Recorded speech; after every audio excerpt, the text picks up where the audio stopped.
ये परिवर्तन दो प्रकार का होता है। कौन कौन सा भाई? एक परिवर्तन जो होता है उसको हम कहते हैं भौतिक परिवर्तन, जो भौतिक रूप से होता है, और दूसरा परिवर्तन जो होता है उसको हम लोग कहते हैं रासायनिक परिवर्तन। मेरे बच्चे, आपको क्या ध्यान देने वाली बात है कि करते हैं, जैसे मिट्टी से जल को लेते हैं, सूर्य से उसकी रोशनी को लेते हैं, कार्बन डाइऑक्साइड को लेते हैं, और तब जाकर के वो अपना फूड प्रिपेयर करते हैं। मतलब ये सारी चीजें मिल जाएंगी और पौधे के लिए वो भोजन का निर्माण करेंगे। तो अभिकारक में आपको मैग्नीशियम 1, ऑक्सीजन 2 दिखाई दे रहा है। उत्पाद में चलते हैं, मैग्नीशियम यहां भी आपको कितना दिखाई दे रहा है जी? 1 दिखाई दे रहा है। लेकिन ऑक्सीजन कितना दिखाई दे रहा है? ये भी 1 दिखाई दे रहा है। तो आप बताइए, क्या दोनों तरफ मैग्नीशियम बराबर है? हाँ सर, मैग्नीशियम बराबर है। ऑक्सीजन दोनों तरफ बराबर है? नहीं सर, ऑक्सीजन बराबर नहीं है। अगर ऑक्सीजन बराबर नहीं है तो हम कहेंगे कि दोनों तरफ के परमाणुओं की संख्या जो है वो बराबर नहीं है। और जब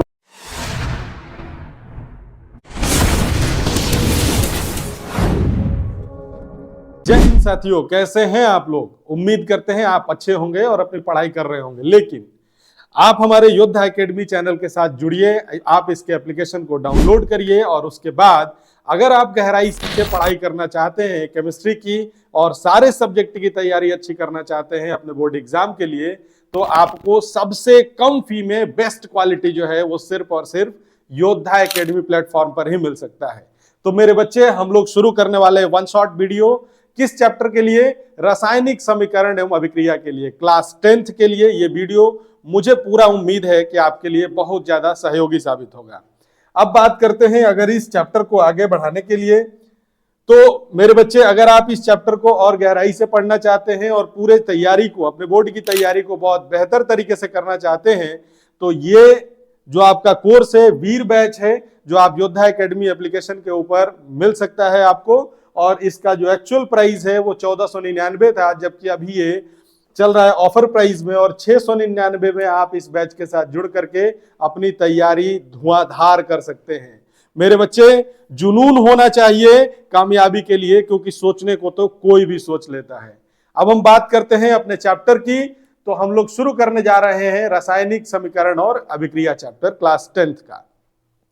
आइए स्टार्ट किया जाए। सबसे इंपॉर्टेंट बात क्या होता है मेरे बच्चे, कि इस दुनिया में चेंज को हम लोग क्या समझ सकते हैं, चेंज क्या होता है, इस चीज को पहले समझने का प्रयास करते हैं।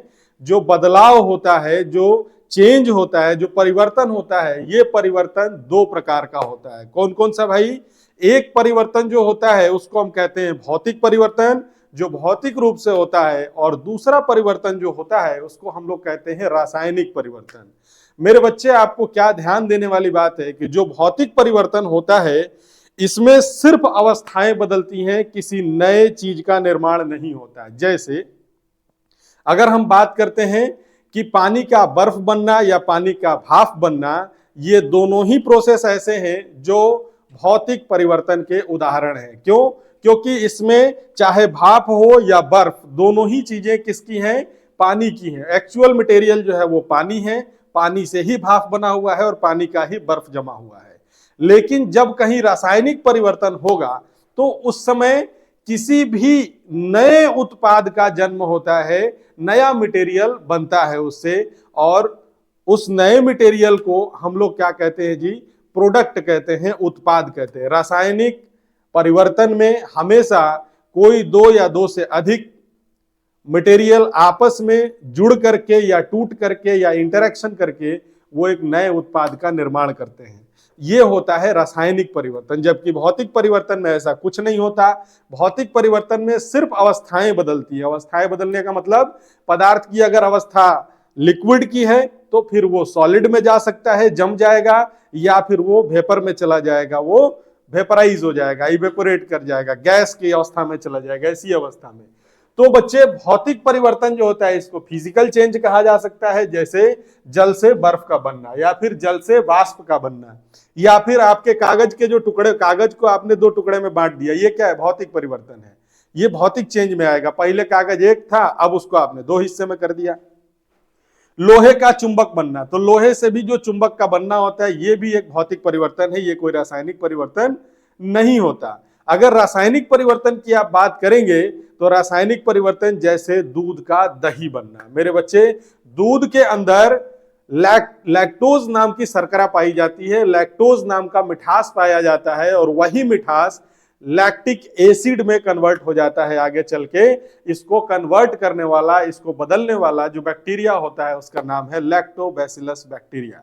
तो दूध से जब दही का निर्माण होगा तो दूध एक अलग प्रकार की चीज है, दही अलग प्रकार का चीज है, दोनों ही एकदम अलग अलग होते हैं। दूध जो होता है वो हल्का मीठा होता है, जबकि दही जो होती है वो खट्टी होती है, क्योंकि उसके अंदर एसिड पाया जाता है। अब मेरे बच्चे देखो, रासायनिक परिवर्तन में दूध से दही का बनना या फिर लोहे पर जंग लगना, लोहे पर जो जंग लगता है वो भी एक रासायनिक परिवर्तन का उदाहरण है। क्यों हम ये बात कह रहे हैं? क्योंकि रासायनिक परिवर्तन में नए मटेरियल का निर्माण होता है। जो जंग बनता है, जो रस्ट बनता है, लोहे पर लगने वाली जो जंग होती है, ये जंग एक्चुअल में लोहा नहीं होती, लोहे से बनी हुई एक अलग मटेरियल होती है, लोहे की ऑक्साइड होती है। या फिर आप बात करते हैं अगरबत्ती का जलना, ये भी अपने आप में क्या है? एक रासायनिक परिवर्तन है। तो रासायनिक परिवर्तन और भौतिक परिवर्तन में मुझे उम्मीद है कि आपको समझ में आ गया होगा कि क्या अंतर होता है। अब बात करते हैं चैप्टर की ओर बढ़ने का। तो मेरे बच्चे, रासायनिक परिवर्तन जो होता है इसी को हम लोग रासायनिक अभिक्रिया भी कहते हैं। रासायनिक परिवर्तन को ही हम लोग रासायनिक अभिक्रिया भी कहते हैं। अब अगर बात करें रासायनिक परिवर्तन को ही रासायनिक अभिक्रिया अगर कहा जाता है तो फिर ये रासायनिक अभिक्रिया कितने प्रकार की होती है? मेरे बच्चे, रासायनिक अभिक्रिया जो होता है किसको कहेंगे? जब दो या दो से अधिक पदार्थ आपस में टूटकर या फिर जुड़कर किसी भी तरह से अगर इंटरेक्शन करके दो या दो से अधिक पदार्थ किसी नए पदार्थ का निर्माण करते हैं, उस नए पदार्थ के जो गुण होंगे पुराने वाले पदार्थों से एकदम अलग होते हैं। ये जो नया पदार्थ बनाने की प्रक्रिया है इसी को हम लोग कहते हैं क्या? रासायनिक अभिक्रिया। इसी को हम कहते हैं क्या? रासायनिक अभिक्रिया। जैसे खाना पकना, ये अपने आप में एक रासायनिक अभिक्रिया है। मेरे बच्चे, कई सारे अलग अलग मटेरियल को मिला करके आप उससे क्या करते हो? फूड को पकाते हो। तो ये भी क्या है? अपने आप में एक रासायनिक अभिक्रिया है। या फिर आप बात करते हो प्रकाश संश्लेषण की, तो प्रकाश संश्लेषण में भी पौधे कई तरह की चीजों का इस्तेमाल करते हैं। जैसे मिट्टी से जल को लेते हैं, सूर्य से उसकी रोशनी को लेते हैं, कार्बन डाइऑक्साइड को लेते हैं और तब जाकर के वो अपना फूड प्रिपेयर करते हैं। मतलब ये सारी चीजें मिल जाएंगी और पौधे के लिए वो भोजन का निर्माण करेंगी। तो जो निर्माण हुआ वो भोजन हुआ, जो निर्माण हुआ वो कार्बन डाइऑक्साइड नहीं है, सूर्य का प्रकाश नहीं है, वो जल नहीं है, वो पौधे का एक भोजन है जिसके बनने के लिए जल, सूर्य के प्रकाश और कार्बन डाइऑक्साइड की आवश्यकता पड़ी। किसको पड़ी है? पौधे को पड़ी है। तो ये भी जो मटेरियल होगा ये एक नया उत्पाद कहलाएगा। या फिर भोजन का पाचन होना, भोजन का पचना। हमारे शरीर में भोजन जो होता है वो कई प्रकार के भोजन को हम लोग करते हैं, लेकिन वो भोजन हमारे शरीर में ऊर्जा देता है, एनर्जी देता है। वो एनर्जी एक अलग रूप है। एनर्जी जो है वो चावल नहीं है, रोटी नहीं है, सब्जी नहीं है, कैरेट नहीं है। ऐसा नहीं है कि वो, मैंने कैरेट को आप एनर्जी नहीं कह सकते, लेकिन उसी कैरेट से निकली हुई जो एनर्जी होगी वो हमारे शरीर को सुचारू रूप से काम करने के लिए मदद करती है। इसका मतलब कि एनर्जी एक अलग फॉर्म है और बाकी फूड के मटेरियल अलग फॉर्म है। तो फूड से हमको, भोजन से हमको विटामिन मिलता है, फैट्स मिलता है, कई प्रकार की एनर्जियां मिलती है। इन्हीं एनर्जी का आप उपयोग करते हैं। अब बात करते हैं दूध से दही का बनना। यह भी अपने आप में रासायनिक अभिक्रिया है, जैसा हमने अभी आपको समझाया था। ध्यान रखेंगे कि किसी भी रासायनिक अभिक्रिया को दिखाने के लिए कुछ प्रतीक चिन्हों का और संकेतों का प्रयोग किया जाता है। रासायनिक अभिक्रिया को डायरेक्ट कैसे आप दिखाएंगे? दूध से दही का बनना, तो एक तरफ आप दूध को रखेंगे, एक तरफ आप दही को रखेंगे, बीच में आप उसके प्रोसेस को दर्शाएंगे कि किस विधि से ये दूध से दही बना है। तो हर जगह हम पूरे के पूरे चीज को डायरेक्ट नाम से नहीं लिखते, बल्कि उसको क्या करते हैं? कुछ संकेतों से दर्शाते हैं, कुछ प्रतीक चिन्हों से दर्शाते हैं। तो इन्हीं प्रतीक चिन्हों से दर्शाने की जो प्रक्रिया होती है इसको हम लोग कहते हैं क्या? रासायनिक समीकरण। तो आपसे पूछा जाएगा कि रासायनिक समीकरण क्या होता है, तो आप कहेंगे कि रासायनिक अभिक्रिया में भाग लेने वाले सभी मटेरियल्स के प्रतीक चिन्हों को, या फिर आप कह सकते हैं कि रासायनिक अभिक्रिया का जो प्रतीकात्मक या संकेतात्मक फ्रेम होता है उसी को आप कहते हैं क्या? रासायनिक समीकरण। तो मेरे बच्चे, रासायनिक समीकरण को ही हम लोग केमिकल इक्वेशन कहते हैं। क्या होता है रासायनिक समीकरण? जब रासायनिक अभिक्रिया को किसी पदार्थ के प्रतीकों या सूत्रों का प्रयोग करके दर्शाया जाता है तो इसे रासायनिक समीकरण कहते हैं। बात समझ रहे हैं? प्रतीक चिन्हों के द्वारा अगर हम दर्शाने का प्रयास करेंगे तो इसको रासायनिक समीकरण कहेंगे। जैसे मान लीजिए मैं क्या दर्शाना चाहता हूं, मैं चाहता हूं कि कोई ए नाम का एलिमेंट है, तत्व है, और बी नाम का तत्व है, ये आपस में किसी रासायनिक विधि के द्वारा जुड़ा और जुड़ने के बाद ये क्या कर रहा है, सी और डी दो अलग अलग तत्व या यौगिकों का निर्माण कर रहा है। तो मेरे बच्चे इसमें दो बात हो गई, एक तो प्रोसेस के पहले और एक हो गया प्रोसेस के बाद। ये बीच वाली जो आपको एरो दिखाई दे रही है इसको प्रोसेस एरो कहा जाता है। प्रोसेस मतलब ये विधि है, किस विधि से ये बन रहा है। यहां पर कोई विधि का भी नाम लिखा जा सकता है कि इस विधि से ये उत्पाद बन रहा है। तो मेरे बच्चे इस एरो के दाहिने तरफ, इस एरो के दाहिने तरफ जो बना होता है इसको हम लोग रिजल्ट कहते हैं, इसी को उत्पाद कहा जाता है, इसी को प्रोडक्ट कहा जाता है। और ये एरो के बाएं तरफ मतलब शुरुआत में जो ए और बी लिखा गया है, ये ए और बी किसके पार्ट है, इसी को अभिकारक कहा जाता है। इसी को क्या कहा जाता है, अभिकारक। तो बात आती है कि अभिकारक क्या होगा और उत्पाद क्या होगा। तो अभिकारक उन एलिमेंट्स को कहते हैं, उन अवयवों को कहते हैं जो अभिक्रिया में भाग लेते हैं। जो अभिक्रिया में भाग लेंगे उसको अभिकारक कहेंगे, और जिनका निर्माण अभिक्रिया के बाद होता है उसको उत्पाद कहा जाता है। जिसका निर्माण अभिक्रिया के बाद होगा उसको क्या कहेंगे, उत्पाद कहेंगे, उसी को प्रोडक्ट कहा जाता है। अब अगर हम बात करते हैं नेक्स्ट पॉइंट की, तो हमारा नेक्स्ट पॉइंट क्या कह रहा है बच्चे, रासायनिक अभिक्रिया के दर को बढ़ाने या घटाने के लिए रासायनिक अभिक्रिया की जो रेट होती है, आप मान लो आप कोई रासायनिक अभिक्रिया करा रहे हो, वो रासायनिक अभिक्रिया बहुत धीमी चल रही है, आप चाहते हो थोड़ी स्पीड में चले, तो उसको बढ़ाने के लिए, या मान लो कोई रासायनिक अभिक्रिया ऐसी है बहुत तेज चल रही है, जल्दी जल्दी उसमें उत्पाद बन रहा है, आप चाहते हो कि थोड़ा धीमा चले, तो उसके लिए जिस मटेरियल का यूज किया जाता है, जिस पदार्थ का यूज किया जाता है, उस पदार्थ को हम लोग क्या नाम देते हैं, उसको उत्प्रेरक कहते हैं। उसको क्या कहते हैं जी, उत्प्रेरक कहते हैं। इसी को कैटलिस्ट कहा जाता है। कैटलिस्ट का काम क्या होता है, रासायनिक अभिक्रिया के वेग को नियंत्रित करना। कैसे नियंत्रित कर सकता है, अगर बहुत धीमी रासायनिक अभिक्रिया है तो उसके वेग को बढ़ा सकता है, अगर बहुत तेज रासायनिक अभिक्रिया है तो उसके वेग को घटा सकता है, मतलब उसका नियंत्रण करेगा, रासायनिक अभिक्रिया के वेग का नियंत्रण करेगा। रासायनिक अभिक्रिया का वेग का मतलब क्या हुआ, किस रफ्तार से रासायनिक अभिक्रिया हो रही है, किस स्पीड में हो रही है, मतलब अभिकारक जो है वो किस स्पीड से उत्पाद बना रहा है। मतलब जैसे आपको कहा जाए कि ए और बी मिल करके हर 1 मिनट में 10 ग्राम सी और डी बना रहे हैं, तो ये हो गया प्रति मिनट कितना बना रहे हैं भैया, 10 ग्राम बना रहे हैं। अगर आपको चाहिए कि नहीं 10 ग्राम नहीं बनाए, प्रति मिनट 20 ग्राम बनाए, तो आपको क्या करना पड़ेगा, वहां उत्प्रेरक का इस्तेमाल करना पड़ेगा। उस रासायनिक अभिक्रिया में जब आप उत्प्रेरक यूज करेंगे तो वो उत्प्रेरक क्या करेगा, ए और बी को सी और डी में कन्वर्ट करने की जो स्पीड होगी उसको बढ़ा देगा।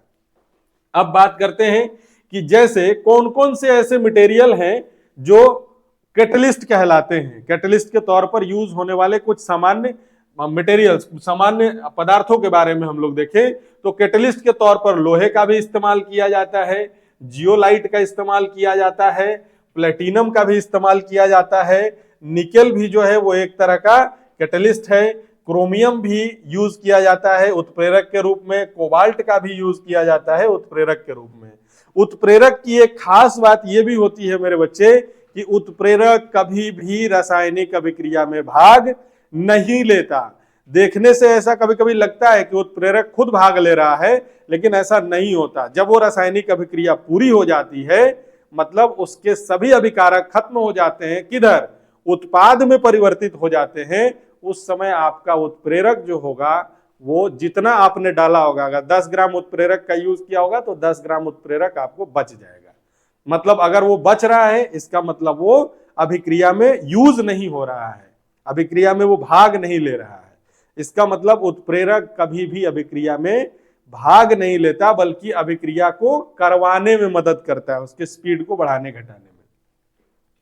अब देखो मेरे प्यारे बच्चों, रासायनिक समीकरण जो होता है इसके भी प्रकार होते हैं। रासायनिक समीकरण मतलब हम लोग कह रहे थे रासायनिक अभिक्रिया का संकेतात्मक रूप या प्रतीकात्मक रूप, इसी को हम क्या कह रहे थे, रासायनिक समीकरण करते, symbolic representation of chemical reaction. Symbolic representation of chemical reaction is called chemical equation. Chemical equation क्या होता है, तो सिंबॉलिक रूप में अगर हम रासायनिक अभिक्रिया को दर्शाते हैं तो इसको हम कहेंगे वो रासायनिक समीकरण है, वो रासायनिक समीकरण है, केमिकल इक्वेशन है। तो ये केमिकल इक्वेशन मेरे बच्चे, रासायनिक समीकरण जो होता है बेसिकली दो प्रकार का होता है। एक जो होता है असंतुलित रासायनिक समीकरण, इसी असंतुलित रासायनिक समीकरण को आप अनबैलेंस्ड केमिकल इक्वेशन भी कहते हैं, और इसी का दूसरा नाम जो है इनकम्प्लीट केमिकल इक्वेशन भी है। इसका एक और नाम होता है मेरे बच्चे, इसका एक और नाम होता है, उसको कहते हैं स्केलेटन इक्वेशन। इसको कहते हैं क्या, कंकाल समीकरण। इसका एक नाम है कंकाल समीकरण। अब बात करते हैं क्या, दूसरा टाइप जो होता है रासायनिक समीकरण का, इसको कहते हैं संतुलित समीकरण, संतुलित रासायनिक समीकरण। इसका मतलब इसको अंग्रेजी में बैलेंस्ड केमिकल इक्वेशन कहा जाता है, या फिर इसको कंप्लीट केमिकल इक्वेशन कहा जाता है। अब दोनों में क्या फर्क होता है, बैलेंस्ड में और अनबैलेंस्ड केमिकल इक्वेशन में, इसको हम आगे देखने का प्रयास करेंगे। तो बैलेंस्ड केमिकल इक्वेशन जो होता है मेरे लाल, क्या होता है, पहले असंतुलित की बात करते हैं। तो जो असंतुलित रासायनिक समीकरण होता है, अनबैलेंस्ड केमिकल इक्वेशन जो होता है, किसे कहेंगे, जिस रासायनिक समीकरण में अभिकारकों और उत्पादों के दोनों तरफ परमाणुओं की संख्या बराबर नहीं होती है। मतलब ऐसा केमिकल इक्वेशन जिसमें अभिकारक के परमाणु और उत्पाद के परमाणुओं की संख्या बराबर नहीं होती है, उसको हम कहते हैं अनबैलेंस्ड केमिकल इक्वेशन, या फिर उसी को कहते हैं असंतुलित रासायनिक समीकरण, या फिर उसी को कहते हैं इनकम्प्लीट केमिकल इक्वेशन, या फिर उसी को कहते हैं स्केलेटन इक्वेशन। अब बात करते हैं हम लोग कि असंतुलित रासायनिक समीकरण जो होता है, इसी को कंकाल रासायनिक समीकरण भी कहा जाता है। मेरे बच्चे देखो कैसे पता चलेगा कि यह असंतुलित है या संतुलित है। पहली बात, आपके सामने हमने एक इक्वेशन रखा, मैग्नीशियम को ऑक्सीजन के साथ हमने अभिक्रिया कराया और यहां बन गया MgO, मैग्नीशियम ऑक्साइड बन गया। अब आप ध्यान से देखिए, यहां मैग्नीशियम आपको कितना दिखाई दे रहा है, आपको मैग्नीशियम दिखाई दे रहा होगा 1, यहां मैग्नीशियम आपको 1 दिखाई दे रहा है। ऑक्सीजन कितना दिखाई दे रहा है, 2, यहां पे लिखा हुआ 2, इसकी एटॉमिसिटी परमाणुकता जो है वो 2 है। यहां देखिए ये हो गए आपके अभिकारक, अभिकारक में आपको मैग्नीशियम 1, ऑक्सीजन 2 दिखाई दे रहा है। उत्पाद में चलते हैं, मैग्नीशियम यहां भी आपको कितना दिखाई दे रहा है जी, 1 दिखाई दे रहा है, लेकिन ऑक्सीजन कितना दिखाई दे रहा है, ये भी 1 दिखाई दे रहा है।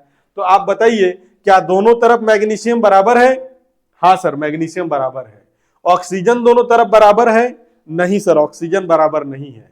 अगर ऑक्सीजन बराबर नहीं है तो हम कहेंगे कि दोनों तरफ के परमाणुओं की संख्या जो है वो बराबर नहीं है, और जब परमाणुओं की संख्या बराबर नहीं है तो ये केमिकल इक्वेशन असंतुलित कहलाएगा, ये संतुलित नहीं है।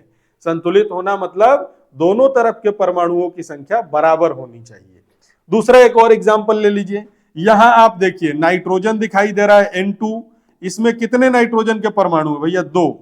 हाइड्रोजन दिखाई दे रहा है H2, इसमें हाइड्रोजन के कितने परमाणु हैं, 2। लेकिन जब इसका उत्पाद बना NH3, इसको कहा जाता है अमोनिया, इसमें आप देखिए नाइट्रोजन आपको कितना दिखाई दे रहा है, 1, और हाइड्रोजन कितना दिखाई दे रहा है, 3।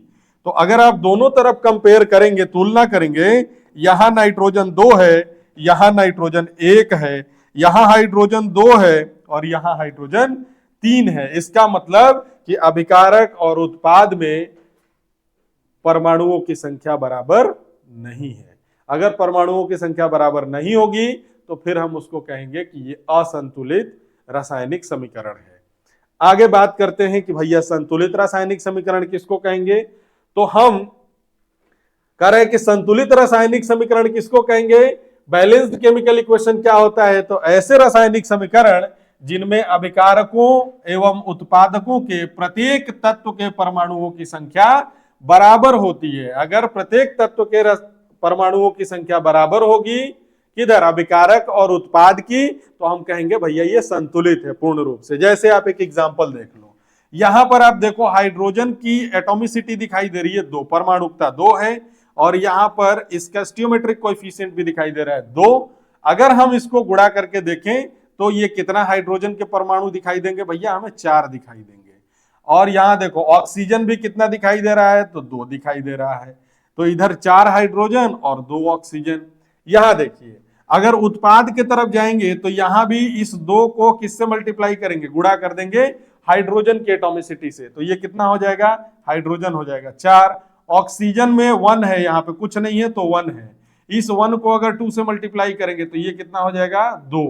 तो मेरे बच्चे ये हो गया हाइड्रोजन 4 और ऑक्सीजन हो गया 2। अब ध्यान से देखो यहां भी हाइड्रोजन 4 ऑक्सीजन 2, और उत्पाद में भी हाइड्रोजन 4 ऑक्सीजन 2। इसका मतलब कि ये रासायनिक समीकरण क्या है, संतुलित रासायनिक समीकरण है। इसमें दोनों तरफ हाइड्रोजन और ऑक्सीजन के परमाणुओं की संख्या समान है। अब बात करते हैं कि रासायनिक समीकरण को, एक नोट पॉइंट है कि रासायनिक समीकरण जो होता है द्रव्यमान संरक्षण सिद्धांत के नियम के आधार पर किसी भी समीकरण को संतुलित किया जाता है। रासायनिक समीकरणों को जब संतुलित किया जाता है तो कौन से नियम के आधार पर किया जाता है, द्रव्यमान संरक्षण के सिद्धांत के आधार पर। क्या है द्रव्यमान संरक्षण का सिद्धांत, इसी को अंग्रेजी में कहते हैं law of conservation of mass. इसका मतलब यह होता है कि किसी भी रासायनिक अभिक्रिया के दौरान द्रव्यमान नहीं बदलता, ना तो द्रव्यमान बढ़ता है और ना ही द्रव्यमान घटता है। मतलब अभिकारक और उत्पाद के द्रव्यमान जो होते हैं वो हमेशा थ्रू आउट द रिएक्शन, पूरे रिएक्शन में, पूरी अभिक्रिया में बराबर रहते हैं। यही है द्रव्यमान संरक्षण का सिद्धांत। कहता है क्या कि इस नियम के अनुसार किसी रासायनिक अभिक्रिया के दौरान ना तो द्रव्यमान बनता है और ना ही द्रव्यमान नष्ट होता है। इसलिए पूरी अभिक्रिया में द्रव्यमान जो होता है क्या रहता है, संरक्षित रहता है, सुरक्षित रहता है, द्रव्यमान नहीं बदलता रासायनिक अभिक्रिया में। बात समझ रहे हैं? इसी नियम के आधार पर हम लोग क्या करते हैं भाई, तो रासायनिक समीकरण को बैलेंस करते हैं, संतुलित करते हैं, असंतुलित रासायनिक समीकरण को संतुलित करते हैं। मेरे बच्चे आगे के टॉपिक की तरफ बढ़ते हैं। रासायनिक अभिक्रिया जो है इसके प्रकार, अभी रासायनिक समीकरण आपने समझ लिया। रासायनिक अभिक्रिया की अगर हम बात करें तो रासायनिक अभिक्रिया के कुछ प्रकार होते हैं जो आपके क्लास में पढ़ने होते हैं। पहला आप देखिए कि रासायनिक अभिक्रिया के पहले प्रकार में आता है कौन सा, संयोजन अभिक्रिया। इसी को कहते हैं कॉम्बिनेशन रिएक्शन। नाम से भी पता चल रहा है, संयोजन मतलब जुड़ेगा, संयोजन मतलब जुड़ेगा, कॉम्बिनेशन मतलब कंबाइन होगा। कंबाइन होने का मतलब भी जुड़ना ही होता है। मेरे बच्चे दूसरा जो टाइप है, दूसरा प्रकार है, इसको कहते हैं वियोजन अभिक्रिया। वियोजन का मतलब क्या होता है, उसमें वियोजन होगा मतलब वो टूटेगा। कोई ऐसी रासायनिक अभिक्रिया जिसमें पदार्थ टूटता हो, कोई रासायनिक अभिक्रिया जिसमें पदार्थ क्या होता हो, टूटता हो, उसको वियोजन अभिक्रिया कहेंगे। इसी को हम लोग कहते हैं क्या, डीकंपोजिशन। डीकंपोजिशन का मतलब भी होता है क्या, टूटना। तो डीकंपोजिशन रिएक्शन का मतलब होता है टूटना या फिर ब्रेक होना, स्प्लिट होना। तीसरा जो है उसको कहते हैं विस्थापन अभिक्रिया। मेरे बच्चे विस्थापन अभिक्रिया को हम लोग कहते हैं डिस्प्लेसमेंट अभिक्रिया, डिस्प्लेसमेंट रिएक्शन। विस्थापन का मतलब क्या है कि अपने स्थान से हटा दिया जाना, इसी को कहते हैं विस्थापित हो जाना, अपने जगह से हटा दिया जाना। जैसे मान लो ये पेन यहां है, हम चाहते हैं ये पेन यहां से हटा के यहां कर दिया जाए, तो ये अपने जगह से विस्थापित कर दिया गया। लेकिन इसके विस्थापन में किसी ना किसी का योगदान होगा, ये अपने आप विस्थापित नहीं होगा। जैसे ये हाथ है, ये हाथ इसको उठा के इधर कर रहा है, नहीं, तो ये हाथ जो है ये विस्थापन अभिक्रिया में मदद कर रहा है। अब कह रहे हैं क्या कि विस्थापन अभिक्रिया के बाद अगला जो टाइप है उसको कहते हैं डबल डिस्प्लेसमेंट रिएक्शन, द्विविस्थापन अभिक्रिया। द्विविस्थापन अभिक्रिया ऐसी रासायनिक अभिक्रिया होगी जिसके अंदर एक ही रिएक्शन के अंदर 2 बार विस्थापन देखने को मिलेगा। 2 बार जो है जगह बदलेंगे, जो एलिमेंट्स होंगे, जो तत्व होंगे, वो अपना जगह बदलेंगे।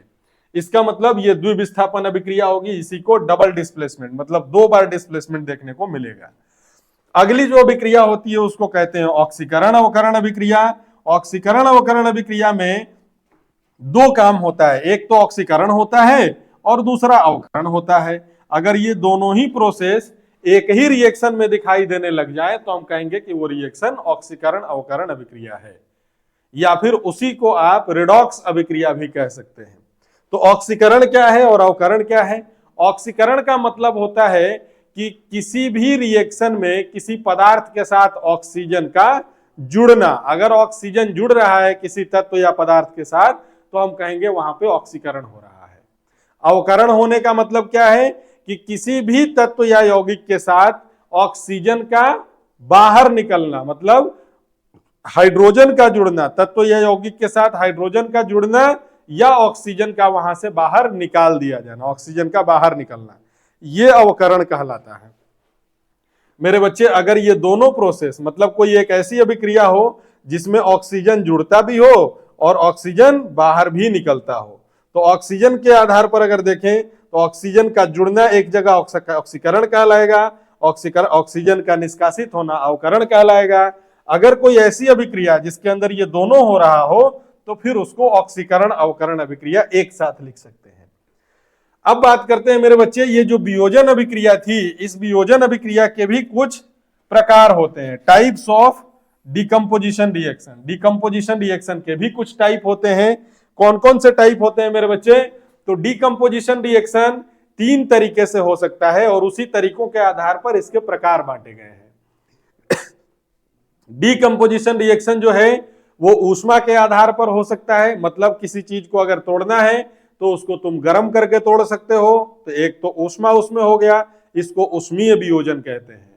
अगर कोई वियोजन सूर्य के प्रकाश में हो रहा है तो इसको प्रकाशीय वियोजन कहते हैं। अगर कोई वियोजन करंट के उपस्थिति में हो रहा है, विद्युत धारा के उपस्थिति में हो रहा है, तो इसको विद्युतीय वियोजन कहते हैं। मतलब वियोजन भी 3 प्रकार का हो गया। कौन कौन सा? या तो ऊष्मीय वियोजन होगा, या फिर प्रकाशीय वियोजन होगा, या फिर विद्युतीय वियोजन होगा। यही 3 टाइप होते हैं वियोजन के, जो मैंने यहां लिखा भी है कि ऊष्मीय वियोजन जो ऊष्मा के द्वारा होती है, विद्युतीय वियोजन इसमें ऊष्मा जो होगा विद्युत के रूप में प्रदान किया जाता है, और प्रकाशीय वियोजन इसमें ऊष्मा प्रकाश के द्वारा प्रदान किया जाता है। तो ये वियोजन के 3 टाइप हैं अलग अलग। मेरे बच्चे, अब आगे बात करते हैं कि ऊष्मा की बात करें। हमने क्या कहा है? ऊष्मा का बात किया है। तो ऊष्मा पर आधारित कुछ और भी अभिक्रियाओं के प्रकार हैं। ऊष्मा पर आधारित कुछ और भी अभिक्रियाएं होती हैं, जिसमें जैसे कोई ऐसी अभिक्रिया जिसमें ऊष्मा का उपयोग हो रहा हो, कोई ऐसी रासायनिक अभिक्रिया जिसमें ऊष्मा का यूज, हीट का प्रयोग हो रहा हो। जैसे गर्म करोगे तभी वो रिएक्शन होगा, अगर गर्म करने पर ही वो रिएक्शन होगा, इसका मतलब कि उस रिएक्शन में हीट की जरूरत पड़ रही है, हीट की जरूरत पड़ रही है। जहां हीट की जरूरत पड़ेगी, जिस रासायनिक अभिक्रिया में हीट की आवश्यकता होती है, उसको कहते हैं ऊष्मा शोषी रासायनिक अभिक्रिया। उसको क्या कहते हैं? ऊष्मा शोषी। ऊष्मा शोषी का मतलब ऊष्मा का वो शोषण करेगा, ऊष्मा को वो उपयोग करेगा। ऊष्मा का मतलब हीट, हीट का अगर शोषण करेगा तो ऊष्मा शोषी अभिक्रिया कहलाएगा।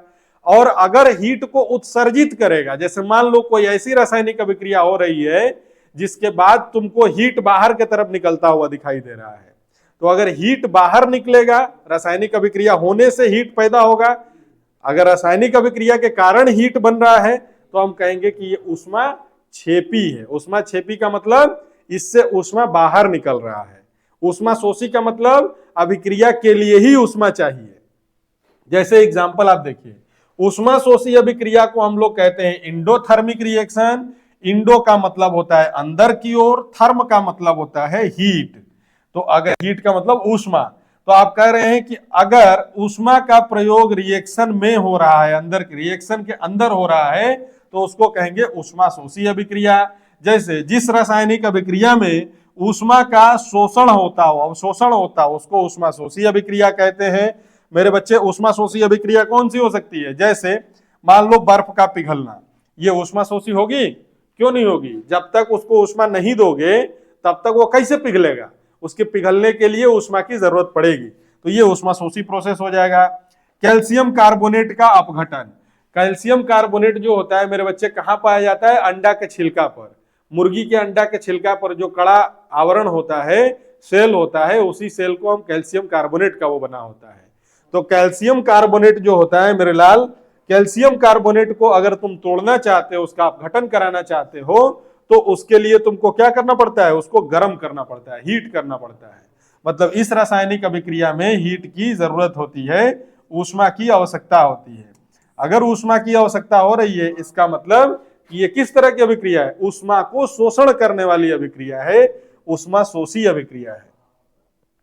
नेक्स्ट बात करते हैं मेरे बच्चे ऊष्मा क्षेपी अभिक्रिया। इसको इग्जोथर्मिक कहते हैं। इग्जो का मतलब होता है एग्जिट करना। जैसे देखो सिनेमा हॉल के गेट पे लिखा रहता है एग्जिट, एंट्री। एंट्री का मतलब यहां से अंदर जाना है, एग्जिट का मतलब यहां से बाहर निकलना है। वही इग्जो है। इग्जो का मतलब क्या है, बाहर निकलना। किसका निकलना भैया, तो थर्म का निकलना। थर्म मतलब क्या, ऊष्मा का। ऊष्मा अगर किसी रिएक्शन के दौरान बाहर निकलती है, तो हम किसी रासायनिक अभिक्रिया के दौरान अगर ऊष्मा बाहर निकलती है, तो हम उस रासायनिक अभिक्रिया को कहेंगे ऊष्मा क्षेपी अभिक्रिया। क्या कहेंगे उसको, ऊष्मा क्षेपी अभिक्रिया। जैसे हाइड्रोजन गैस जो होता है, हाइड्रोजन का जलना, ये अपने आप में ऊष्मा क्षेपी है, क्योंकि हाइड्रोजन जब जलेगा तो उससे ऊष्मा बाहर की ओर निकलेगी। दूसरी बात, कहोगे कि सर कोई चीज जलेगा तब तो बाहर निकलवे करेगी। जैसे मान लो श्वसन, हम लोग सांस लेते हैं, तो भी सांस लेने के दौरान जब कार्बन डाइऑक्साइड रिलीज करते हो तो नाक के पास हाथ लगा के महसूस करना, वहां पे गर्म हवा निकलती है। ये गर्म हवा क्या है, ये ऊष्मा को बाहर रिलीज कर रही है, नहीं बाहर की तरफ निकाल रही है। तो ये भी क्या हो जाएगा, ऊष्मा क्षेपी हो जाएगा। दहन जो है वो भी ऊष्मा क्षेपी हो जाएगा, क्योंकि इसमें भी ऊष्मा बाहर की तरफ निकल रही है। तो ये सब ऊष्मा क्षेपी अभिक्रियाएं हैं। समझ रहे हैं, आपने कई तरह की अभिक्रियाओं को पढ़ लिया, ऊष्मा शोषी अभिक्रिया को पढ़ लिया, ऊष्मा क्षेपी अभिक्रिया को पढ़ लिया। दो प्रकार की अभिक्रियाएं हो गई। अब हम बात करने जा रहे हैं पहली अभिक्रिया की। अभी तक आप किस पे पढ़ रहे थे, वियोजन अभिक्रिया में आपने पढ़ा ऊष्मा से, ऊष्मा पर आधारित अभिक्रियाएं। वियोजन के 3 प्रकार पढ़े। कौन कौन से पढ़े, ऊष्मीय वियोजन, प्रकाशीय वियोजन, और इसके बाद आपने पढ़ा विद्युतीय वियोजन। इसमें भी ऊष्मीय वियोजन में ऊष्मा पर आधारित 2 अलग प्रकार के अभिक्रियाएं आपने पढ़ा। कौन कौन सा, ऊष्मा शोषी अभिक्रिया और दूसरी ऊष्मा क्षेपी अभिक्रिया। अब हम बात करते हैं पहले अभिक्रिया की, जिसको हम कह रहे थे संयोजन अभिक्रिया। मेरे बच्चे संयोजन अभिक्रिया क्या होती है, तो संयोजन अभिक्रिया को हम लोग कॉम्बिनेशन रिएक्शन कह रहे थे। इसमें 2 या 2 से अधिक, अगर कोई ये बात कहे कि कोई एक पदार्थ संयोजन अभिक्रिया में संयोजित होने जा रहा है, कैसा, ऐसा हो सकता है क्या भाई? अगर कोई भी चीज जुड़ेगा तो कम से कम 2 गो तो रहना ही चाहिए। 2 गो रहेगा तब ना जुड़ेगा जी, 1 गो रहेगा तो कैसे जुड़ जाएगा? इसका मतलब जब 2 या 2 से ज्यादा अभिकारक जो होते हैं किसी रासायनिक विधि के द्वारा मिलकर एकल उत्पाद बनाते हैं। एकल उत्पाद मतलब एक उत्पाद बनाते हैं, या एक से अधिक भी बना सकते हैं, इसे संयोजन अभिक्रिया कहा जाता है। अब अगर 2 या 2 से अधिक अभिकारक रासायनिक अभिक्रिया के द्वारा या रासायनिक विधि के द्वारा अगर जुड़ के किसी नए उत्पाद का निर्माण करते हैं, किसी नए मटेरियल, नए पदार्थ का निर्माण करते हैं, तो ऐसी रासायनिक अभिक्रिया क्या कहलाती है, संयोजन अभिक्रिया कहलाती है। जैसे मान लो यहां पर क्या है, सल्फर है और ऑक्सीजन है। तो सल्फर अलग चीज है, सल्फर एक अलग तत्व है, ऑक्सीजन जो है वो एक अलग तत्व है। जब ये दोनों आपस में मिलते हैं तो इससे सल्फर डाइऑक्साइड SO2 का निर्माण हो जाता है। ठीक वैसे ही मैग्नीशियम जो है एक धातु है और ऑक्सीजन जो है वो एक अधातु है। तो मैग्नीशियम अलग मटेरियल है, अलग पदार्थ है, ऑक्सीजन अलग पदार्थ है, लेकिन जब ये दोनों आपस में रासायनिक अभिक्रिया करेंगे तो इससे नया पदार्थ बनेगा, क्या, मैग्नीशियम ऑक्साइड का निर्माण होता है। ये दोनों किसके एग्जाम्पल में आएंगे, ये उदाहरण होते हैं, ये दोनों उदाहरण होते हैं संयोजन अभिक्रिया के, कॉम्बिनेशन रिएक्शन के, क्योंकि 2 गो मिल के यहां पर एक का निर्माण कर रहा है, यहां भी 2 गो मिल के क्या कर रहा है, एक का निर्माण कर रहा है। इसी को हम लोग कहते हैं संयोजन अभिक्रिया। मेरे बच्चे आगे बढ़ते हैं। संयोजन अभिक्रिया के बाद दूसरा जो है उसको कहते हैं वियोजन अभिक्रिया। वियोजन अभिक्रिया मतलब वियोग होगा। वियोग होने का मतलब क्या होगा, अलग अलग होगा। तो मेरे बच्चे ध्यान दीजिए, जब कोई रासायनिक पदार्थ किसी रासायनिक विधि द्वारा टूट करके, अगर कोई रासायनिक पदार्थ है किसी केमिकल मेथड के द्वारा टूट करके 2 या 2 से अधिक नए पदार्थ बनाता है, तो इसे वियोजन अभिक्रिया कहा जाता है।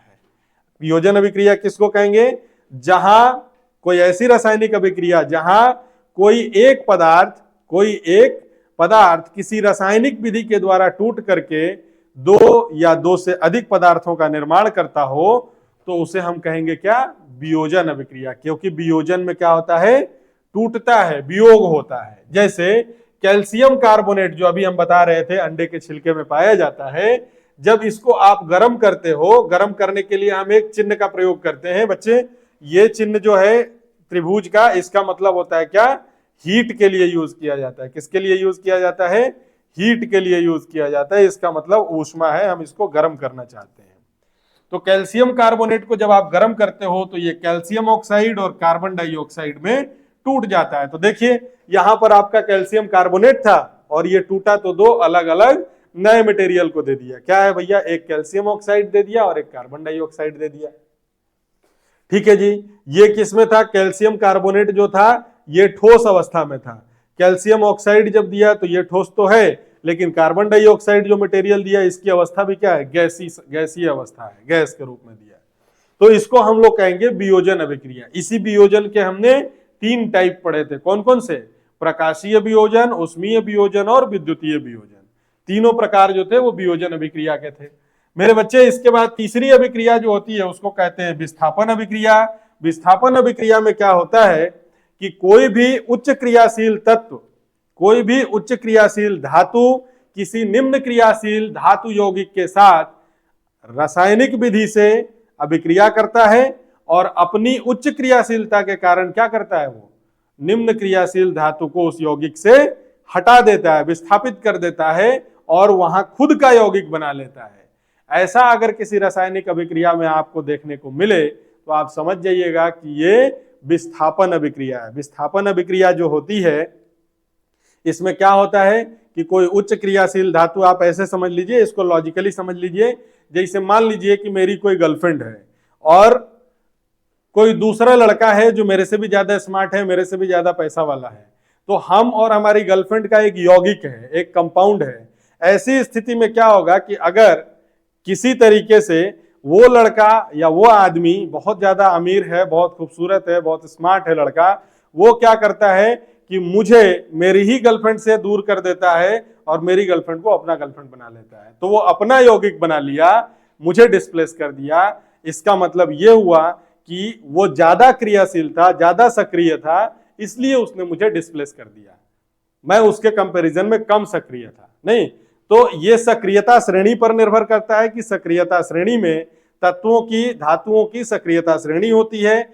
उस सक्रियता श्रेणी में जो तत्व ज्यादा सक्रिय होगा वो निम्न सक्रिय तत्व को क्या करेगा? वहां से हटा देगा, वहां से विस्थापित करके अपना यौगिक बनाने की क्षमता रखेगा। इसी को हम लोग कहते हैं क्या? विस्थापन अभिक्रिया। इसी को डिस्प्लेसमेंट अभिक्रिया कहते हैं। कह रहा है कि जब कोई उच्च क्रियाशील तत्व किसी ऐसे यौगिक से रासायनिक अभिक्रिया करता है जिसमें कोई निम्न क्रियाशील तत्व हो, तो उच्च क्रियाशील तत्व क्या करता है? यौगिक से निम्न क्रियाशील तत्व को विस्थापित कर देता है और अपना यौगिक बना लेता है। खाली विस्थापित नहीं करता है, अपना भी मामला सेट कर लेता है। अगर ऐसा होता है तो इस प्रकार के रासायनिक अभिक्रिया को हम लोग क्या नाम देते हैं? विस्थापन अभिक्रिया। जैसे मेरे बच्चे आप देखिए, यहां आयरन है, लोहा, ये कॉपर सल्फेट जो है CuSO4 के साथ क्या कर रहा है? रिएक्शन करने गया है। तो मेरे बच्चे आयरन आपको नहीं पता है इसलिए मैं बता देता हूं। आयरन जो होता है, लोहा जो होता है, वो तांबा के अपेक्षा ज्यादा क्रियाशील होता है, ज्यादा क्रियाशील होता है। तो ये क्या करेगा कि ये लोहा जो है इस तांबे को इस यौगिक में से क्या करेगा? रिप्लेस कर देगा और अपना यौगिक बना लेगा। तो देखिए आप ध्यान से, उत्पाद में जब ये जाएगा तो लोहा क्या किया है? लोहा जो है अपना सल्फेट बना लिया है, SO4 बना लिया है, और कॉपर को क्या कर दिया? सल्फेट में से बाहर निकाल दिया कि जाओ तुम बाहर रहो। इसको कहेंगे हम लोग विस्थापन अभिक्रिया। विस्थापन अभिक्रिया के लिए एक नोट पॉइंट यह है कि विस्थापन अभिक्रिया सक्रियता श्रेणी पर निर्भर करता है। सक्रियता श्रेणी को हम लोग कहते हैं रिएक्टिविटी सीरीज। रिएक्टिविटी सीरीज क्या होती है? तो धातुओं की एक सीरीज होती है जिसमें धातुओं को ऊपर से नीचे की ओर घटते हुए उनके सक्रियता के आधार पर सजाया गया रहता है। तो ये एक सक्रियता श्रेणी जो है एक तरह की सीरीज होती है। देखिए मैंने यहां पर दिया भी है सक्रियता श्रेणी, जिसको रिएक्टिविटी सीरीज कहा जाता है। क्या होता है? तो सक्रियता श्रेणी वह सूची होती है जिसमें धातुओं को उनकी क्रियाशीलता के घटते क्रम में ऊपर से नीचे की ओर सजाकर रखा जाता है। इसका मतलब कि सक्रियता श्रेणी में जो धातु सबसे उच्च क्रियाशील होगा, उच्च सक्रिय होगा, उसको हम सबसे ऊपर रखेंगे और नीचे के तरफ जैसे जैसे बढ़ेंगे क्या होगी, सक्रियता जो होगी वो घटती जाएगी, क्रियाशीलता घटती जाएगी और सबसे कम क्रियाशील धातु जो है अभी क्या दिखाई दे रहा है आपको, Au दिखाई दे रहा है, गोल्ड दिखाई दे रहा है, जिसको हम लोग सोना कहते हैं। इससे भी नीचे एक धातु और होता है जिसको हम लोग प्लेटिनम कहते हैं। मेरे बच्चे इसके नीचे क्या होता है जी, प्लेटिनम होता है। इसी प्लेटिनम को आप व्हाइट गोल्ड कहते हो। नहीं, ये प्लेटिनम जो होता है सोने से भी कम सक्रिय होता है, उससे भी कम सक्रिय होता है। तो अभी आप ध्यान दीजिए, पीछे वाले रिएक्शन हमने क्या लिखा था कि Fe जो होता है वो CuSO4 कॉपर सल्फेट के साथ अभिक्रिया करेगा और उत्पाद क्या बनाएगा। तो देखिए यहाँ पे Fe जो है ऊपर है मतलब अधिक क्रियाशील है, कॉपर जो है वो नीचे है मतलब कम क्रियाशील है।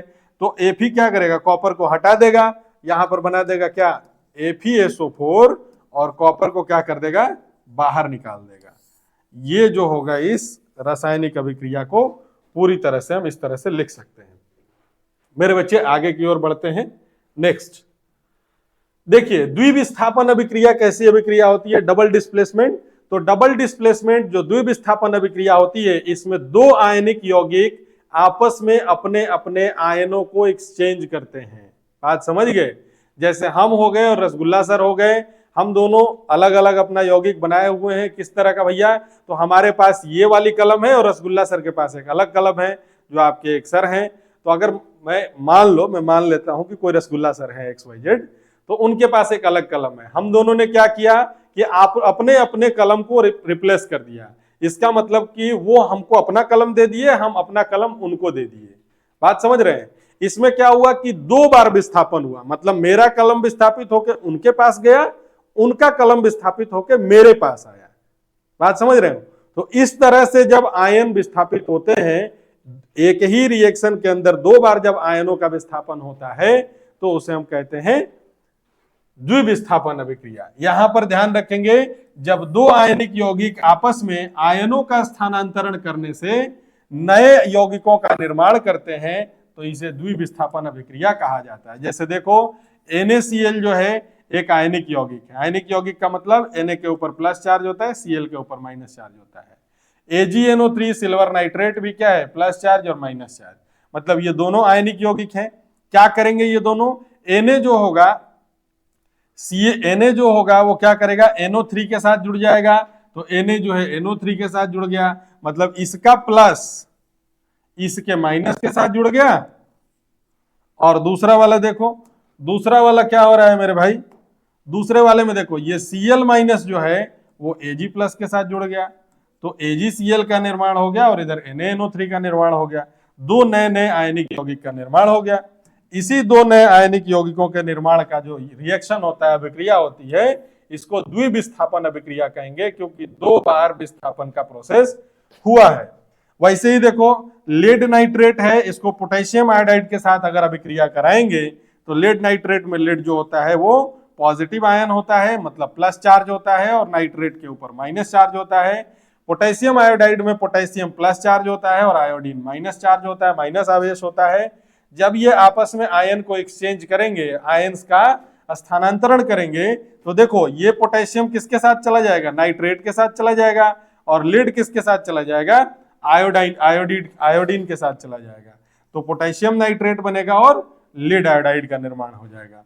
तो ये भी एक अभिक्रिया जो होगी, कैसी अभिक्रिया कहलाएगी, ये द्विविस्थापन अभिक्रिया कहलाएगी। दूसरी बात, तीसरा रिएक्शन आप देखिए, अगर सोडियम हाइड्रोक्साइड, क्योंकि ये एक क्षार है, तो जब सोडियम हाइड्रोक्साइड HCl मतलब हाइड्रोक्लोरिक अम्ल के साथ अभिक्रिया करेगा, तो क्या होगा, HCl में भी H प्लस होता है, Cl माइनस होता है।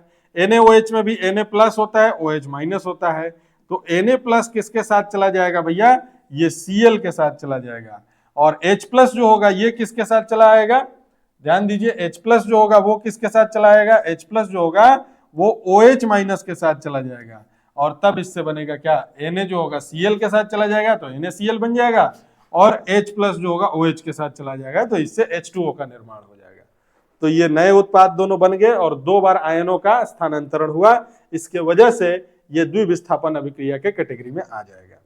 अब देखिए मेरे बच्चे, द्विविस्थापन अभिक्रिया के दौरान सामान्यतः अवक्षेप का निर्माण होता है।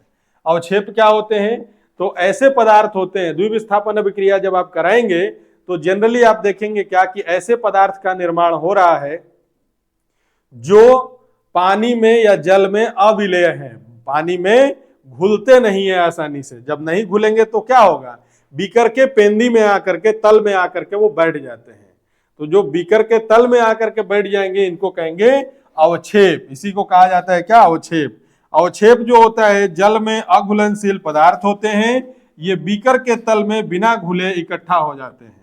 बीकर का जो कंटेनर का जो बॉटम होगा, तल होगा, उसमें बिना घुले हुए इकट्ठा हो जाएगा। जिन रासायनिक अभिक्रियाओं में अवक्षेप का निर्माण होता है उन रासायनिक अभिक्रियाओं को क्या कहते हैं, अवक्षेपण अभिक्रिया कहा जाता है।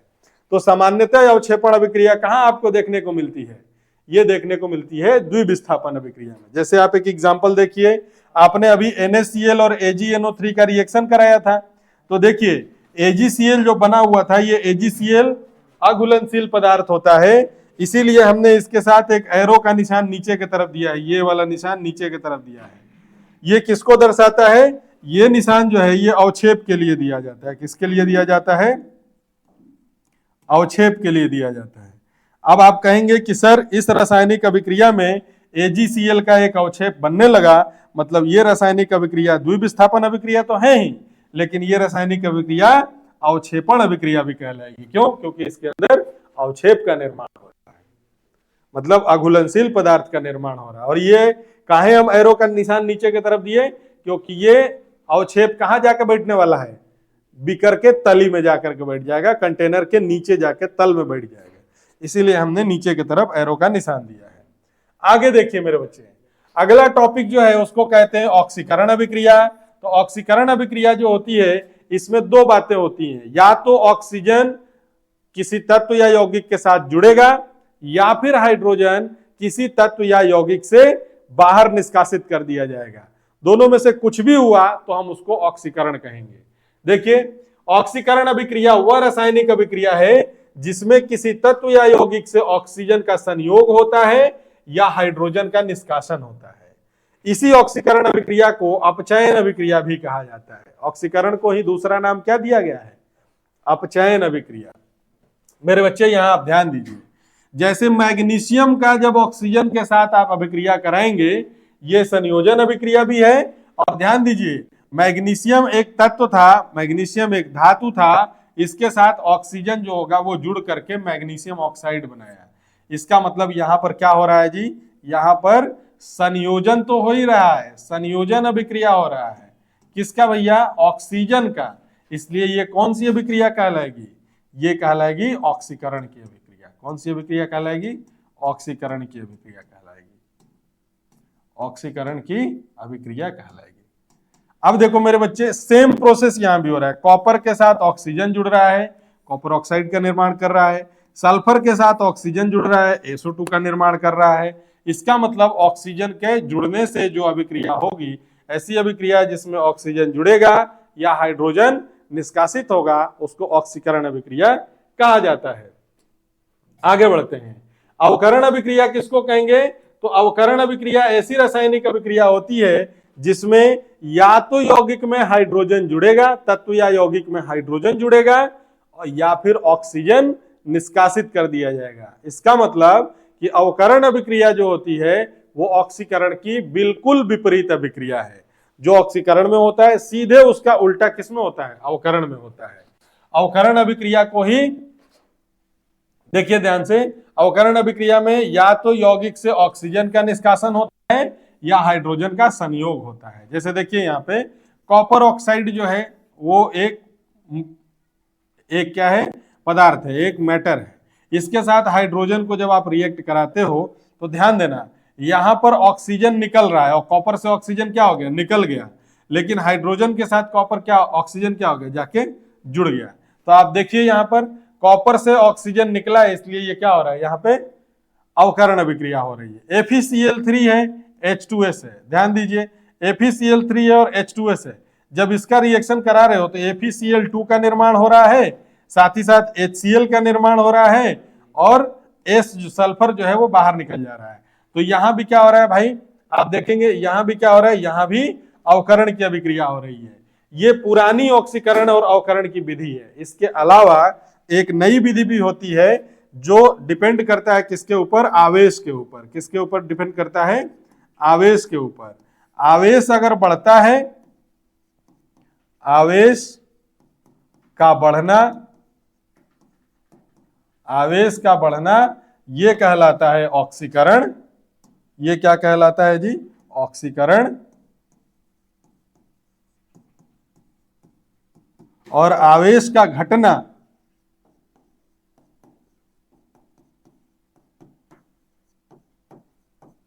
ये कहलाता है अवकरण।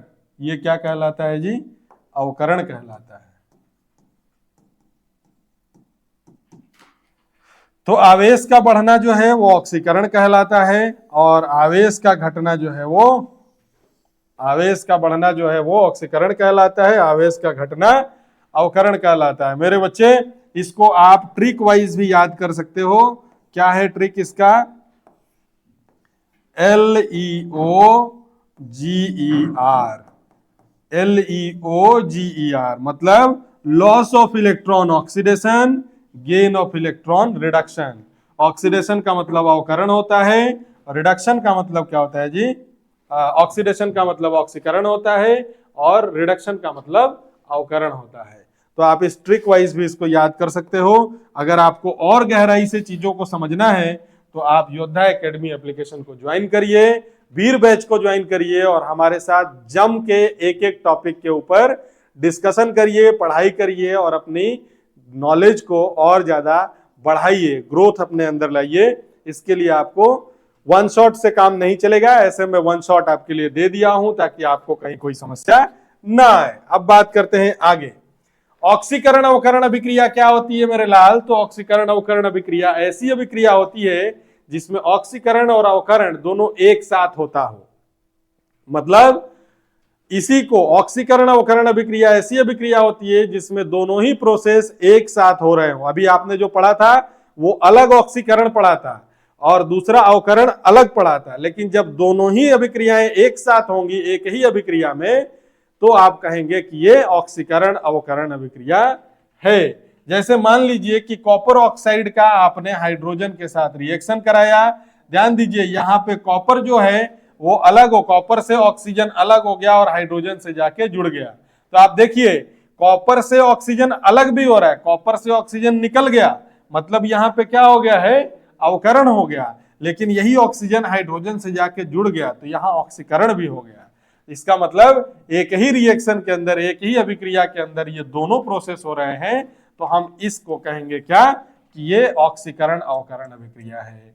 ये क्या है, ऑक्सीकरण अवकरण अभिक्रिया है,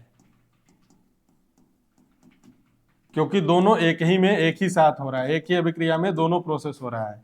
एक और एग्जांपल मैं मेरे प्यारे बच्चों आपको देना चाहता हूं। जैसे मान लो अगर आप NaCl की बात करते हो तो Na+Cl2 से क्या होता है जी, NaCl का निर्माण होता है। देखो Na+Cl2 से क्या होता है जी, NaCl का निर्माण होता है। मेरे बच्चे ध्यान देना, Na जो है एक परमाणु के रूप में यहां पर है, इसके ऊपर टोटल आवेश 0 है। Cl2 जो है वो एक मॉलिक्यूल के अणु के रूप में है, इसके ऊपर भी आवेश 0 है। लेकिन NaCl जब यौगिक बनता है तो Na के ऊपर प्लस चार्ज और Cl के ऊपर माइनस चार्ज आ जाता है। यहां कौन सा कंसेप्ट काम करेगा, LEOGER, ये वाला कंसेप्ट यहां काम करेगा। क्या भैया, तो अगर इलेक्ट्रॉन का लॉस होगा तो उसको कहेंगे क्या, ऑक्सीडेशन, मतलब ऑक्सीकरण, और अगर इलेक्ट्रॉन गेन होगा तो उसको कहेंगे रिडक्शन। अब यहां ध्यान दीजिए, सोडियम जो है इलेक्ट्रॉन का लॉस करता है, इसीलिए ये क्या करता है, प्लस आवेश को अपने ऊपर लाता है। मतलब इलेक्ट्रॉन के लॉस होने से हमेशा धनावेश का निर्माण होता है, इलेक्ट्रॉन के लॉस होने से, इलेक्ट्रॉन के त्याग होने से हमेशा धनावेश का निर्माण होता है। मतलब यहां पर क्या हो रहा है भैया, यहां पर हो रहा है ऑक्सीडेशन। यहां पर क्या हो रहा है जी, ऑक्सीडेशन। और Cl2 जो है वो इलेक्ट्रॉन को ग्रहण कर रहा है, इसके ऊपर 0 आवेश था, ये 0 से माइनस के तरफ गया है। मतलब यहां पर क्या कर रहा है जी, रिडक्शन। यहां क्या हो रहा है जी, अवकरण हो रहा है, रिडक्शन हो रहा है। अब देखो जी, इन दोनों प्रोसेस को आप एक ही रिएक्शन में देख पा रहे हो। जब एक ही रिएक्शन में ये दोनों प्रोसेस हैं तो आप ध्यान दीजिए, इसमें इसी वर्ड से जो है इसका एक नया नाम बनेगा, इस अभिक्रिया का नया नाम होगा। कौन कौन सा नाम होगा? यहां देखो, रिडक्शन का RED और ऑक्सीडेशन का OX। तो रिडक्शन का RED और ऑक्सीडेशन का OX, मतलब ये हो गया लाल बैल रिएक्शन। कैसा हो गया? लाल बैल रिएक्शन। मतलब मजाक में बोल रहा था, इसका मतलब होता है रेडॉक्स रिएक्शन। ये रिडक्शन और ऑक्सीडेशन को एक साथ मिला करके किया गया। आगे देखिए, ऑक्सीकरण का हमारे दैनिक जीवन में क्या प्रभाव पड़ता है? तो मेरे बच्चे, लोहा जब पानी के साथ रिएक्ट करता है और ऑक्सीजन के कांटेक्ट में आता है तो ये ऑक्सीकरण कर लेता है, जिसके कारण लोहे पे जंग लग जाती है। दूसरी बात करते हैं कि भोजन जो होता है, इसमें अगर आपने ऑयल या फैट का इस्तेमाल किया, तेल का या वसा का इस्तेमाल किया है, तो ये भी ऑक्सीजन के कांटेक्ट में आके क्या करता है? ऑक्सीकरण करता है, और भोजन जो होता है वो बासी हो जाता है, माने खराब हो जाता है। फल का भी जो भूरा रंग लगना है, ये भी ऑक्सीडेशन का ही असर है। जैसे जनरली तुमने देखा होगा, सेव काट के बहुत देर तक छोड़ देने से सेवा भीतर से कैसा हो जाता है जी? भूरा रंग का हो जाता है। या आलू भी अगर काट के छोड़ दोगे कुछ देर तक, करिया हो जाता है। काहे करिया हो जाता है? करिया करिया हो जाता है, नहीं तो आलू करिया काहे हो जाता है, या फिर फल जो है भूरे रंग का काहे हो जाता है? क्योंकि ये ऑक्सीडेशन कर लेता है, हवा में उपस्थित ऑक्सीजन के साथ ये अभिक्रिया कर लेता है और इसका ऑक्सीडेशन हो जाता है। मेरे बच्चे, अगर ऑक्सीडेशन से क्या होते हैं, हमारी चीजें जो होती है, बहुत सारी चीजें बर्बाद भी होती हैं। तो हम उन चीजों को बचाने के लिए कौन कौन सी विधि का प्रयोग कर सकते हैं? तो दैनिक जीवन में ऑक्सीडेशन से बचाव के लिए हम लोग कुछ विशेष उपयोग करते हैं, विशेष चीजों का उपयोग करते हैं। जैसे ऑक्सीकरण के प्रभाव से बचाव का तरीका क्या है? तो अगर लोहे के ऊपर जंग लग रहा है, जैसे मान लो खिड़की लगाए हो, अब बरखा का पानी, झटास का पानी खूब आता है, तो कुछ नहीं करना है उसके लिए खिड़की के ऊपर पेंट लगा दो, पेंट कर दो खिड़की के ऊपर। तो पेंट में भीगेगा, तुम्हारा लोहा नहीं भीगेगा, पेंट का अपना लेयर होता है, तो पेंट भीगेगा, जिसके कारण लोहा जो होगा उसका ऑक्सीकरण आसानी से नहीं हो पाएगा। लंबे समय तक खिड़की बची रहेगी, नहीं तो खिड़की झरझरा जाएगी। आगे बात करते हैं मेरे बच्चे, अगर भोजन को बचाना है तो इसके लिए आपको क्या करना चाहिए? एयर टाइट कंटेनर का यूज करना चाहिए। मतलब ऐसे बर्तन में रखिए कि उस बर्तन में बाहरी हवा न जाए। घर में कौन सा ऐसा बर्तन होता है जिसमें बाहरी हवा आसानी से नहीं जाती है? दुइये को तो बर्तने होता है जी। या तो कैसरोल होता है जिसको हॉटपॉट कहते हो, या दूसरा चीज फ्रिज होता है, क्योंकि फ्रिज के अंदर ठंडाई भी रहती है और चारों तरफ से रबड़ की पैकिंग होती है। एक बार दरवाजा चपका दिए तो बस चपका दिए, और चपकने के बाद अंदर हवा नहीं जाएगा। जब अंदर हवा नहीं जाएगा तो ऑक्सीडेशन नहीं कर पाएगा। तीसरी बात क्या होती है कि नाइट्रोजन गैस की उपस्थिति में भोज्य पदार्थों की पैकिंग, जैसे चिप्स, लेज, ये सब खरीदते हो, कंपनी में कहिया बनता है और तुम बहुत दिन के बाद उसको खाते हो, लेकिन फिर भी वो खराब नहीं हुआ रहता है। ऐसा क्यों? तला हुआ चीज रहता है, फिर भी खराब नहीं हुआ रहता है। ऐसा क्यों? क्योंकि नाइट्रोजन गैस की उपस्थिति में उसको क्या कर दिया जाता है? सील कर दिया जाता है। तो अब आज के बाद ये नहीं कहना कि हवा भर के बेचता है, नहीं दोस्त, वो हवा नहीं है, वो नाइट्रोजन गैस है, उसकी भी तो कुछ कीमत होनी चाहिए। तो इसलिए वो नाइट्रोजन गैस की उपस्थिति में भोज्य पदार्थों को क्या किया जाता है? पैक किया जाता है। अगली बात करें कि भैया एक और तरीका ऑक्सीकरण से बचने का, तो धातुओं के साथ ऑक्सीकरण होता है और धातु जो होते हैं वो ऑक्साइड बना लेते हैं। इससे बचने के लिए क्या किया जाता है कि धातुओं पर जस्ते का लेप चढ़ा दिया जाता है, जिसको जस्तीकरण भी कहते हैं। इसी को अंग्रेजी में गैल्वेनाइजेशन कहा जाता है। गैल्वेनाइजेशन मतलब layering of zinc on the metal rods. कहाँ यूज किया जाता है इसका? तो इसका जनरली यूज किया जाता है नल वगैरह बनाने में। घर का जो नल होता है, लोहा का नल होता है, चाहिए मजबूत कि भैया टिका रहे, लेकिन ये बात भी सही है कि नल से जो होगा क्या होगा, हमेशा पानी का फ्लो होने वाला है, पानी का बहाव हमेशा होने वाला है। गलती से हल्का भी खुला छोड़ दोगे तो टिप टिप टिप टिप करता रहेगा। तो ये टिप टिप से क्या होने वाला है? उसका ऑक्सीडेशन होगा, जल के कांटेक्ट में रहने से और एयर के कांटेक्ट में रहने से ऑक्सीडेशन करेगा और धीरे धीरे उसके ऊपर जंग लगना शुरू हो जाएगा। तो वो जंग ना लगे इसके लिए हमें क्या करना है? उसके ऊपर जस्ते का लेप कर देना है। जस्ते का लेप जैसे ही करोगे, या फिर जस्ते का लेप जब करोगे तो इससे क्या होगा कि लोहा जो होगा वो आसानी से अभिक्रिया नहीं कर पाएगा और लोहे के पास जो है वो रिएक्शन नहीं, लोहे के पास जो है वो जल का प्रवाह नहीं पहुंच पाएगा उतनी आसानी से, जिसकी वजह से लोहा बचा रह जाता है। तो मेरे बच्चे ये रहा आपका वन शॉट। अगर इससे अधिक भी आपको डीप कंसेप्ट को पढ़ना है, क्या करना है, डीप कंसेप्ट को पढ़ना है।